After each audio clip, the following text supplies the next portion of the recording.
ఇప్పుడు మావోయిస్టు పార్టీకి సంబంధించినటువంటి కీలకమైనటువంటి నేత ఎవరైతే ఉన్నారో ముప్పాల లక్ష్మణరావు అలియాస్ గణపతి, తను ఆల్రెడీ నేపాల్లో తలదాచుకున్నట్టుగా సమాచారం వస్తోంది. సో ఆల్రెడీ గతంలో కూడా దాదాపు వారం 10 రోజుల క్రితం కూడా తెలంగాణ పోలీసులు నేపాల్లో అదుపులోకి తీసుకున్నట్టుగా ఒక సమాచారం వచ్చింది. తీసుకొస్తున్నట్టు తెలుస్తోంది. మరి అది ఆ సమాచారం అబద్ధమా లేకపోతే నిజమా అనేది తెలియదు. సో ఇప్పుడు మిగిలినటువంటి ఎవరైతే మావోయిస్టు మాజీ దళపతిని దాదాపు చాలా సంవత్సరాల పాటుగా మావోయిస్టు పార్టీ నడిపినటువంటి గణపతి వయసు రీత్యా, సో ఆయనకు వయసు పైబడడంతో ఆయన దొరకకుండా నేపాల్కు పోయినట్టుగా తెలుస్తోంది. అక్కడ తలదాచుకుని తెలుస్తోంది. సో ఆయన కూడా లొంగుబాటుకు ప్రయత్నాలు చేస్తున్నట్టుగా తెలుస్తోంది. సో నేడో రేపో ఎల్లుండో ఈ 2-3 రోజుల్లో గణపతి తన యొక్క దళంతో లొంగిపోయేట్టుగా తెలుస్తోంది. సో ఇది వీళ్ళు గణపతి కనుక లొంగిపోతే 100కు 100% ఇక మావోయిస్టు పార్టీ పూర్తిగా తుడిచిపోయినట్టుగా తెలుస్తా ఉంది. సో ఈ మరి చూద్దాం ఒకసారి. మావోయిస్టు మాజీ దళపతి గణపతి లొంగుబాటు. నేడు ఢిల్లీలో నక్సలైట్ల మెగా సరెండర్ మేళా. గణపతి సహా 150కి పైగా నేతల క్యాడర్ల లొంగుబాటు. కేంద్ర హోంశాఖ మంత్రి అమిత్ షా, తెలంగాణ సీఎం రేవంత్ రెడ్డి హాజరు.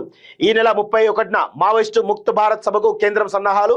లొంగుబాటు ధృవీకరించని రాష్ట్ర పోలీస్ విభాగం అంటూ చూస్తాం. సో ఢిల్లీలో కేంద్ర హోంశాఖ మంత్రి అమిత్ షా మరియు ఈ రేవంత్ రెడ్డి, సీఎం రేవంత్ రెడ్డి ఎవరైతే ఉన్నారో ఇద్దరి సమక్షంలో మావోయిస్టు పార్టీలో భారీ సరెండర్ మేళా జరుగుతున్నట్టు తెలుస్తోంది. దానిలో కీలకమైనటువంటి వ్యక్తి మాజీ మావోయిస్టు దళపతి ఎవరైతే దాదాపు చాలా సుదీర్ఘ కాలం పాటు మావోయిస్టు పార్టీ నడిపినటువంటి ముప్పాల లక్ష్మణరావు అలియాస్ గణపతి నేడు అక్కడ ఢిల్లీలో లొంగిపోతుండగా తెలుస్తా ఉంది. సో ఇది ఈ లొంగుబాటు తర్వాత పూర్తిగా తుడిచిపోయినట్టుగా తెలుస్తా ఉంది. మావోయిస్టు పార్టీ శకం పూర్తిగా ముగిసినట్టే. ఇక చరిత్రలో మాత్రమే మనం చదువుకోవాలి. మావోయిస్టు పార్టీ యొక్క ప్రస్థానం చరిత్రలో మాత్రమే, చరిత్ర పుటల్లో మాత్రమే ఉంటుంది అనేది తెలుస్తా ఉంది. మావోయిస్టు అగ్రనేత మావోయిస్టు పార్టీ మాజీ ప్రధాన కార్యదర్శి ముప్పాల లక్ష్మణరావు అలియాస్ గణపతి నేడు దేశ రాజధాని ఢిల్లీలో లొంగిపోయినట్టు తెలుస్తుంది.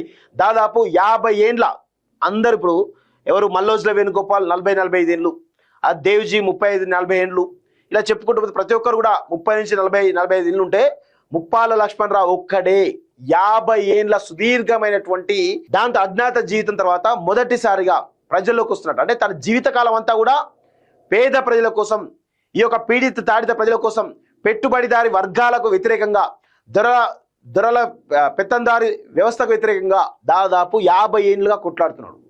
తన జీవితాన్నే త్యాగం చేసిండు. నిజంగా ఇలాంటి వాళ్ళు నిజంగా హ్యాట్స్ ఆఫ్ చెప్పాలి మనం ఇలాంటి వాళ్ళకు. ఎందుకంటే వాళ్ళు ఏదో కోట్ల రూపాయలు సంపాదించింది లేదు, ప్లస్ ఆయన జీవితం కూడా 70 సంవత్సరాలట. సో నడవలేని పరిస్థితిలో ఉన్నాడట, చాలా అనారోగ్యం పరిస్థితిలో ఉన్నాడట. అందుకే ఇక్కడ ఉంటే ఇబ్బంది అవుతుందని చెప్పేసి ఆయనను నేపాల్ తీసుకుపోయినట్టుగా తెలుస్తుంది, నేపాల్లో తలదాచుకున్నట్టుగా తెలుస్తా ఉంది. సో ఇప్పుడు చూడండి ఒకసారి. రేవంత్ రెడ్డి ముందు సరెండర్ అయి జనజీవన్లో కలవబోతున్న సమాచారం. ఆయనతో పాటు 150కి పైగా మావోయిస్టు నేతలు క్యాడర్లు సైతం లొంగిపోతున్నట్టు సమాచారం. ఇందులో గత నెల లొంగిపోయినటువంటి అగ్రనేతలు దేవిజీ మల్లారాజ్ రెడ్డి లాంటి నాయకుల ఆధ్వర్యంలో పనిచేసిన క్యాడర్లు సైతం ఉన్నట్లు తెలిసింది. మావోయిస్టు అగ్రనేత గణపతి అటవీ ప్రాంతంలో లేడని, అనారోగ్య కారణాలతో బయటే ఉంటున్నారని చెబుతున్నారు. ఆయన అడవిలో లేడని, పట్టణ ప్రాంతాల్లోనే ఉన్నట్టు తెలిసిందని ఇటీవల తెలంగాణ డీజీపీ శివధర్ వెల్లడించిన విషయం తెలిసిందే.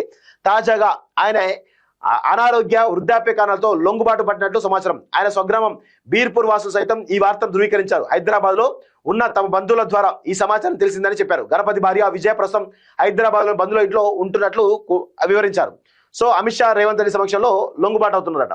సో ఢిల్లీలో నేడు మెగా సరెండర్ మేళా జరగనుంది. ఈ కార్యక్రమానికి కేంద్ర హోంమంత్రి, తెలంగాణ సీఎం మరికొందరు ఉన్నతాధికారులు హాజరవున్నారు. ఈ సమావేశంలో మావోయిస్టు నేత ముప్పాల లక్ష్మణరావు, ఆయనతో పాటు దాదాపు 150 మంది మావోయిస్టు నేతలు క్యాడర్ లొంగిపోయినట్లు తెలిసింది. దేవ్జీ మల్లారాజ్ రెడ్డి వంటి నేతలు లొంగిపోయినప్పుడే గణపతి లొంగుబాటుకు అధికారులు ప్రయత్నాలు చేశారు. గణపతి సైతం సరెండర్ అవ్వడానికి సిద్ధంగా ఉన్నట్టు ఇటీవల సంకేతాలు అన్నట్లు కీలక వర్గాలు తెలిపాయి. ఈ నేపథ్యంలో మొన్నటి లొంగుబాట్లు గణపతి సరెండర్ గురించి చర్చించడంలో భాగంగానే రేవంత్ రెడ్డి, డీజీపీ శివధర్ రెడ్డి ఢిల్లీకి వెళ్ళినట్లు తెలుస్తా ఉంది. సో మొత్తానికైతే గణపతి లాంటి వాళ్ళు లొంగిపోవడంతో 100కు 100% మావోయిస్టు పార్టీ శకం మొత్తం కూడా ముగిసినట్టుగా కనబడతా ఉంది. సో ఇది పెద్ద మేళాలాగా, అంటే సరెండర్ మేళా అని పేరు పెట్టేసి మొత్తానికైతే ముప్పాల లక్ష్మణరావు నేపాల్ నుంచి వచ్చి లొంగిపోతున్నట్టుగా తెలుస్తా ఉంది. ఇది పరిస్థితులారా.